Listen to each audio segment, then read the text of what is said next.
논어. 위정편. 어느 사람이 공자에게 물었다. 선생께서는 어찌하여 위정, 즉 정치의 성과가 이루어지지 않고 있는 것입니까? 공자께서 말씀하셨다. 주서에 쓰여 있기를 효이구나. 오직 효심과 형제의 우애심으로 다스림이 있는 곳, 즉 유정이 있는 곳에 이를 실천하라 했습니다. 이 또한 정치의 성과를 이루고 있는데 어찌하여 그대가 생각하는 그것만이 위정이라 생각하십니까? 참고로 첫째, 대부분 서를 서경으로 번역한다. 그러나 공자 생전에 서경이란 표현은 없었기에 주서로 번역하였다. 둘째, 전통적인 해석은 왜 관직을 맡아 정치를 하지 않느냐는 질문에 공자는 비록 내가 관직을 맡고 있지 않지만 효와 우애로 집안을 다스리고 있는데 어찌하여 그대는 내가 정치를 하지 않는다고 생각하시오? 혹자의 정치에 관한 질문에 공자의 답변은 재가에 관한 것이기에 그 해석이 자연스럽지가 않았다.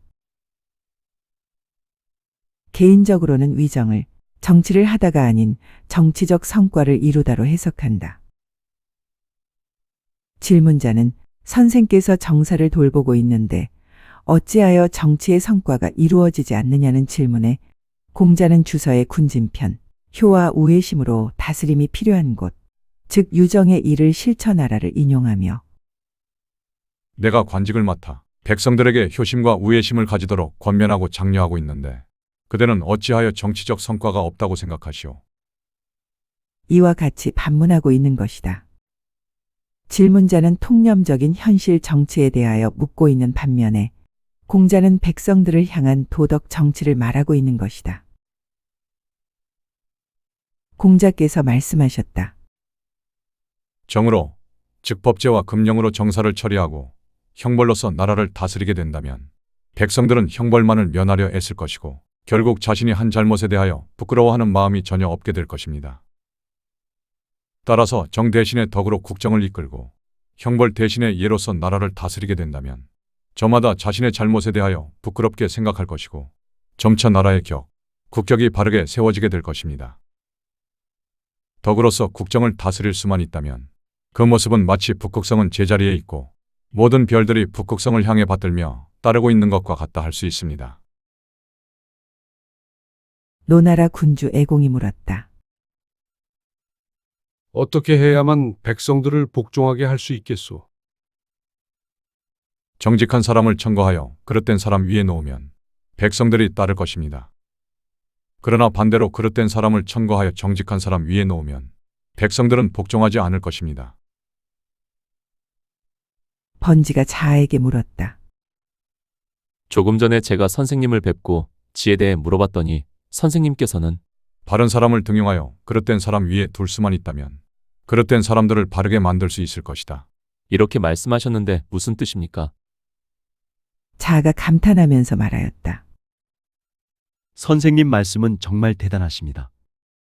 순임금이 천하를 다스릴 때 여러 사람들 중에서 고요를 등용하시니 인하지 못한 사람들은 모두 물러났지요. 탕임금이 천하를 다스릴 때도 여러 사람들 중에서 이윤을 등용하시니 역시 인하지 못한 사람들이 멀리 사라졌습니다. 내 생각에는 선생님은 이를 두고 하신 말씀입니다. 개강자가 물었다.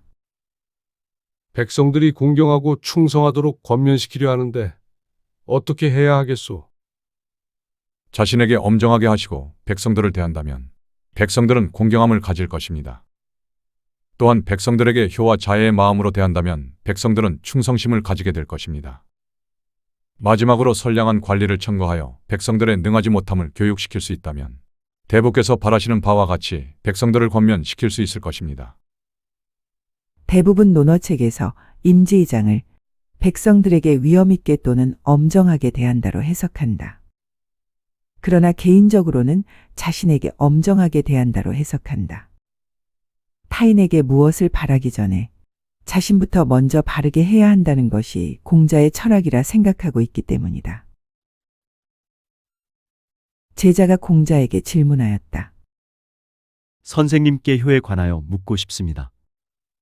부모님께 좋은 옷과 음식으로 잘 봉양하면 효라 할 수 있는지요? 요즘 시대는 물질적으로 부모님을 봉양한다고 하면 다들 효를 한다고들 말한다. 그러나 집에서 기르는 개나 말에게도 먹을 것을 주니 만약 부모를 공경하는 마음이 없다면 가축을 사육하는 것과 다를 바가 무엇이겠느냐. 부모의 마음은 언제나 자식이 아프거나 또는 어떤 사고가 생길까 근심하고 계신다. 따라서 자식된 도리로서 부모에게 근심을 드릴 수는 없는 일이다. 병이 생기거나 안 좋은 일이 생겨도 난색을 해서 부모께 걱정을 드려서는 안 된다.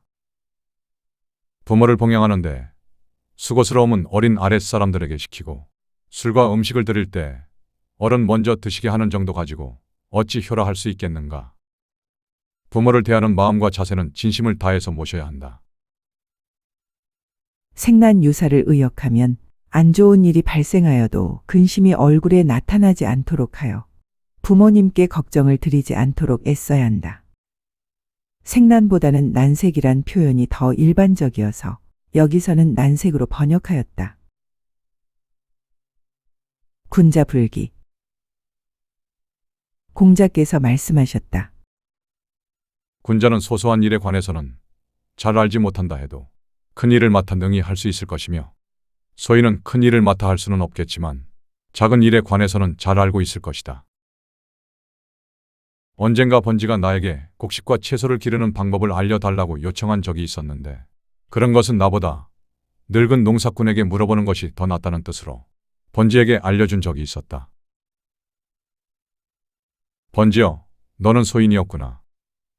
윗사람이 얘를 좋아하면 백성들이 공경하지 않을 수 없고 도의를 좋아하면 백성들은 복종하지 않을 수 없으며 신의를 좋아하면 백성들은 진실하게 행동하지 않을 수 없다. 이렇게 하면 백성들이 자기 아이들을 업고 모여올 것인데 곡식 기르는 법을 어디에 쓰겠는가? 군자가 추구해야 하는 것은 도이지 기를 추구해서는 안 된다. 구체적으로 기란 무엇입니까? 참고로 군자불기에 대하여 다양한 해석들이 존재한다. 개인적으로는 관직을 수행할 수 있는 재능과 능력은 기에 해당하고 이는 성인의 도에 해당한다고 생각한다. 명무백과 공자 간의 문답에서도 기의 단서를 찾을 수 있다. 공자는 군자로서 인하지 못한 사람은 있어도 소인으로서 인한 사람은 없다고 하였다. 공자는 제 나라의 뛰어난 정치가 관중조차도 속이라 하여 군자로 평가하지 않았다. 다만 관중의 공적만큼은 인정하였다. 제후국의 군사를 담당하거나 재정과 회계를 담당하거나 외교 사신으로서 직책을 담당하는 것을 기라 말할 수 있다. 자공이 물었다.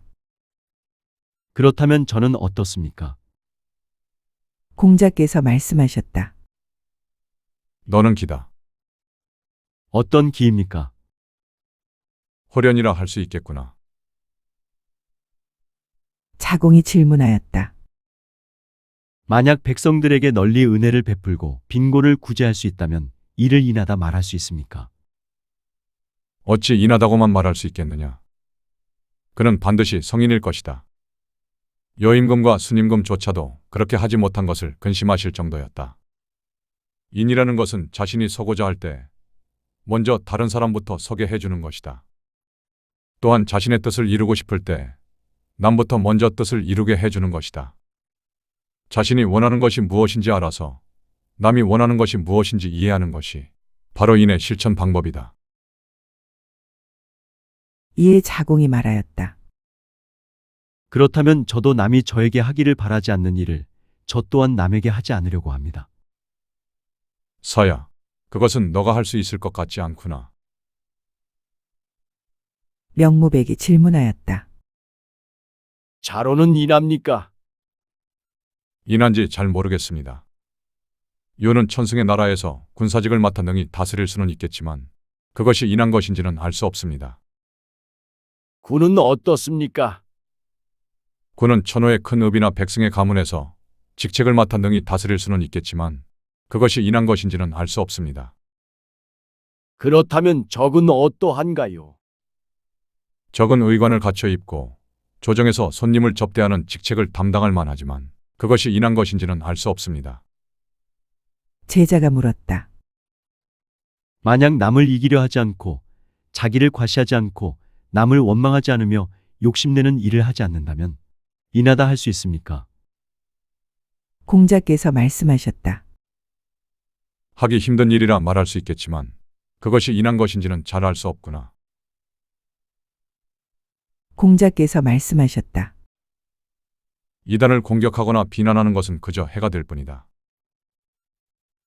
여러 논어책에서 이단을 잡학이나 그릇된 학문 또는 사상이라 설명한다. 그러나 개인적인 생각에는 이단을 노자 계통의 사상으로 보고 있다. 당시 주나라 춘추시대에서 혼란한 세상을 옛 성인의 도로 바로 세우고자 했던 유가 사상이 있었다면 이와 반대로 혼란한 세상을 떠나 자연적인 삶에 순응하며 살아가는 은자나 현인들이 있었는데 바로 노자 계통의 사람들이다. 논어 미자편의 이를 보여주는 내용이 나온다. 장저와 거리기 밭농사를 하고 있었다. 공자는 자로를 시켜 나루터가 어디에 있는지 그들에게 묻게 하였다. 장저가 말하였다. 저 수레의 고삐를 잡고 있는 사람은 누구신가? 자로가 답하였다. 공구이십니다. 바로 노나라의 공구이신가? 네, 맞습니다. 그렇다면 나루터를 알고 계실 거요. 그러자 이번에는 거리기에게 물었다. 거리기 자로에게 말했다.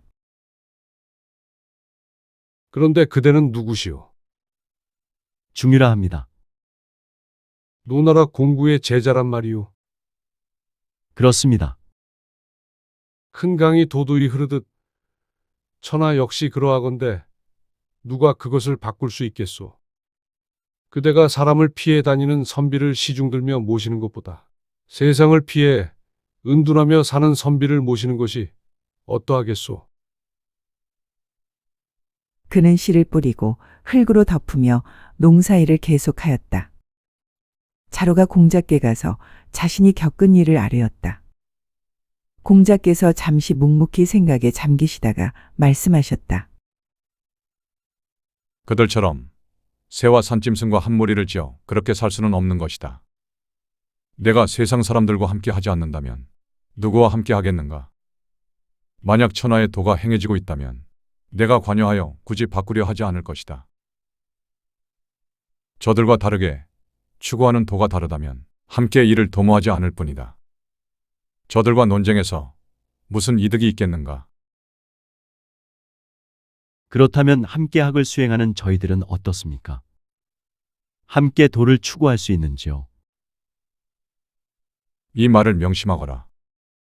함께 학을 한다 할지라도 함께 도를 추구한다 하기에는 아직 이르다. 또한 함께 도를 추구한다 하더라도 상황에 따른 입장을 함께 하지 않을 수 있으며 더 나아가 입장을 함께 할지라도 권면이나 대처하는 방법을 함께 한다고 말하기에는 아직 이르다. 자한편 29장에서 보여준 공자의 깊은 통찰력은 선진편 25장 공자와 여러 제자 간의 문답에서도 잘 나타나 있으니 자세한 내용은 논어 하기편 영상을 참고하시길 바랍니다. 영상을 시청해 주셔서 감사합니다.